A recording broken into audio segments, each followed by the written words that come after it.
استحاضہ کیا ہے؟ Bleeding other دین periods. بعض اوقات پورا مہینہ مسلسل خون آتا ہے، بعض اوقات 2-4 دن رک کے پھر سپاٹنگ ہوتی ہے، پھر 2-4 دن رک کے پھر شروع ہو جاتا ہے. یہ ایک بیماری کی حالت ہے. اس میں حکم حیض اور نفاس سے مختلف ہے. ایام حیض گزارنے کے بعد مستحاضہ کو غسل کر کے معمول کے مطابق نماز روزہ ادا کرنا چاہیے. مثلا ایک خاتون کو صبح 8 بجے بلیڈنگ شروع ہوئی اور چوتھے دن 8 بجے وہ بالکل پاک ہو گئی، اور یہی اس کی عادت ہے عموماً 1-2 گھنٹے کے اوپر نیچے فرق سے.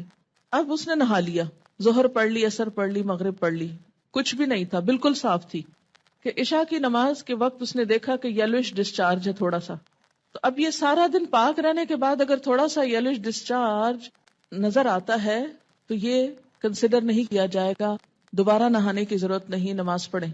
لیکن ایک عورت ابھی پوری طرح پاک ہی نہیں ہوئی اور ابھی ڈسچارج ہو رہا ہے، ریڈ تو نہیں لیکن براؤن اور یلوش ہو رہا ہے، اور ابھی پاکی ہوئی نہیں، تو ایسے میں وہ نہائے مت جب تک کہ وہ وائٹ ڈسچارج نہ دیکھ لے. تو یہ دو مختلف باتیں، یعنی جب وائٹ ڈسچارج دیکھنا شروع کر دیں اور آپ نہا چکے اور ایک دن کے بعد پھر آپ یلوش دیکھیں تو کنسیڈر نہ کریں. لیکن ابھی وائٹ ہوا ہی نہیں شروع اور یلوش کنٹینیو کر رہا ہے، تو جب تک وائٹ نہ آ جائے تو آپ نہائیں گے نہیں. سمجھ گئے یہ بات؟ اگر عام حالات میں، نارمل حالات میں پیریڈز کی کنٹینویشن میں جیسے پہلے فلو کم ہے، پھر زیادہ ہو گیا، پھر کم ہوتے ہوتے براؤن ہو گیا، پھر یلوش آ گیا، تو اس کو سارا وقت پیریڈ شمار ہوگا جب تک کہ وائٹ نہ ہو جائے. لیکن اگر ایک دفعہ وائٹ ہونے کے بعد 1-2 دن کے پھر تھوڑا بہت یلوش یا براؤنش ہوتا ہے تو اس کو کنسیڈر نہیں کیا جائے گا. پیریڈ سے پہلے جو ڈسچارج ہوتا ہے اس کے لیے کیا رولز ہوں گے؟ جب تک بلیڈنگ نہ شروع ہو اس سے پہلے اگر تھوڑا بہت یلوش 1-2 دن پہلے ہلکا پھلکا ہے تو اس کو کنسیڈر نہیں کریں گے، کیونکہ وہ ایک طرح سے اسی روایت کے تحت آ جائے گا جس میں یہ کہ پیریڈز کا جو خون ہے وہ کیا ہے، سرخ رنگ کا یا سیاہ رنگ کا، تھک ہوتا ہے. لیکن اگر مثلا اس میں 2-3 گھنٹے کا فرق ہے، تھوڑا سا ڈسچارج شروع ہو گیا پھر اس کے بعد ریڈش شروع ہوا تو وہ ڈسچارج بھی پیریڈ میں کنسیڈر ہوگا. لیکن اگر 2-3 دن پہلے، ہفتہ پہلے ایسی کوئی چیز شروع ہو جاتی تو وہ نہیں. حیض میں باقاعدگی ہو، 10 دن بعد بھی حیض آئے اور رک رک کر آئے، مثلا 2 دن نہیں آئے پھر آنا شروع ہو گیا، 4 دن بند رہا پھر 3-4 دن شروع ہو گیا، اس طرح 15-20 دن تک ہوتا رہا، نماز کا حکم کیا ہوگا؟ یہ بڑا اہم مسئلہ ہے جو عام طور پر مینوپاز شروع ہونے کے بعد خواتین کو پیش آتا ہے. ٹھیک، اس میں کیا ہوگا؟ پھر وہی استحاضہ والی حدیث سامنے رکھی جائے گی کہ جن دنوں میں پیریڈز کی بلیڈنگ جیسا خون نکلے اور پچھلی عادت کے مطابق ہو ان دنوں کو پیریڈز شمار کیا جائے گا اور باقی دنوں کو استحاضہ شمار کیا جائے گا، کیونکہ کوئی حیض 15 دن تک جاری نہیں رہتا.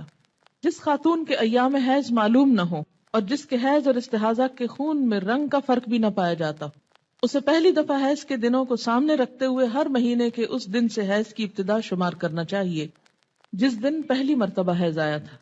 مثلا کسی خاتون کو پہلی دفعہ مہینے کے 7ویں دن حیض آنا شروع ہوا تو اسے حیض اور استحاضہ میں فرق کرنے کے لیے 7ویں دن سے حیض کے احکام پر عمل شروع کرنا چاہیے.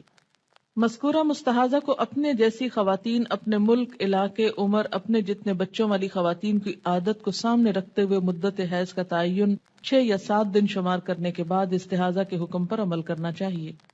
یعنی پھر دوسری پاس والی خاندان کی رشتہ دار عورتوں کی عادت کو دیکھا جائے گا جس کو پہلی دفعہ سے یہ بیماری شروع ہوئی ہو.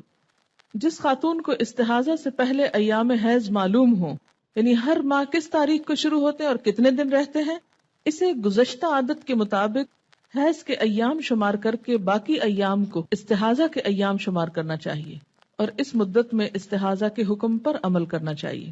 جس خاتون کو استحاضہ سے پہلے حیض کے ایام معلوم نہ ہو، یعنی حیض میں بے قاعدگی رہی ہو، کبھی جلدی کبھی دیر سے آتے ہوں یا کبھی 5 دن کبھی 8-9 دن ہو، اسے حیض اور استحاضہ کے خون کے رنگ میں فرق دیکھ کر حیض اور استحاضہ کے احکام پر عمل کرنا چاہیے. مستحاضہ کو ہر نماز کے لیے نیا وضو کرنا چاہیے، یہ اہم بات ہے. مستحاضہ غسل کرنے کے بعد تمام عبادات معمول کے مطابق ادا کر سکتی. حضرت عائشہ رضی اللہ تعالی عنہا فرماتی ہیں کہ نبی اکرم صلی اللہ علیہ وسلم کے ساتھ آپ کی ایک زوجہ حالت استحاضہ کے باوجود اعتکاف کیا کرتی تھی. اسے بخاری نے روایت کیا ہے.